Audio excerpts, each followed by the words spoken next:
way of concealing the foreign state origin was to use unattributable proxies. Foreign state adversaries of the United States generally disguise their efforts to influence US audiences, particularly when they seek to influence US voters' views in the run up to an election.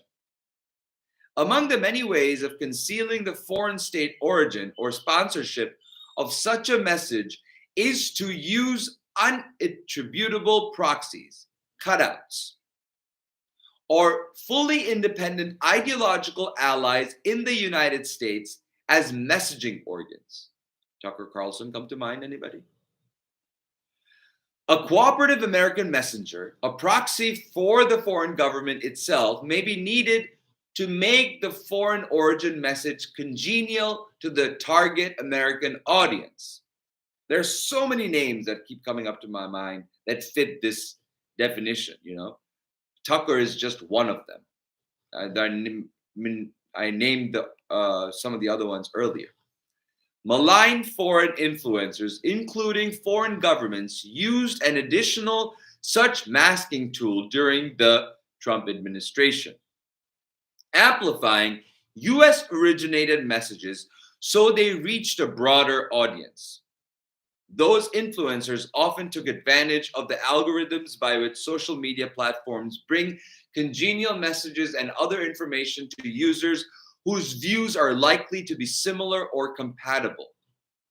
So they were just, herding together people and building that flock online. They were influencing through proxies, through cutout, unattributable proxies, cooperative messengers, Shortly after the January 6th attack, the National Intelligence Council summarized the scope and significance of Russia's use of proxies in the 2020 US presidential election.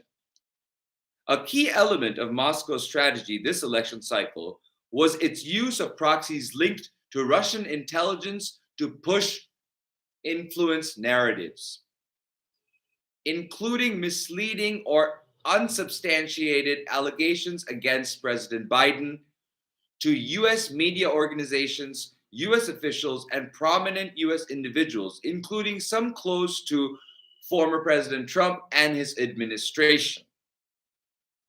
The success of the proxy deepens on shielding its foreign sponsorship. For that reason, it can be difficult or impossible to determine conclusively whether someone parroting a foreign government's adversary's point of view to a US audience is that government's controlled proxy or a volunteer taking full advantage of US First Amendment freedoms. This is me saying this, it should infuriate every American that Russia and Iran are using our First Amendment rights against us. And they are able to do it because there are so many people who choose not to learn. There are so many people who don't value education, who have been generationally isolated and inundated by the Republican Party. Some of the people are waking up in that cohort, and I hope more of them do. But the Republican Party has caused this. And you ask why white Christianity, nationalist Christianity is a part of it, why evangelical Christianity is a part of it, because people predisposed to blind faith are predisposed to brainwashing and inundation. They are more susceptible to being swindled. That is why an education is necessary, to have a free society. Otherwise, our adversaries use our fundamental rights against us because we don't make good use of them. And it's a sad commentary on American society and what Americans need to do to change that.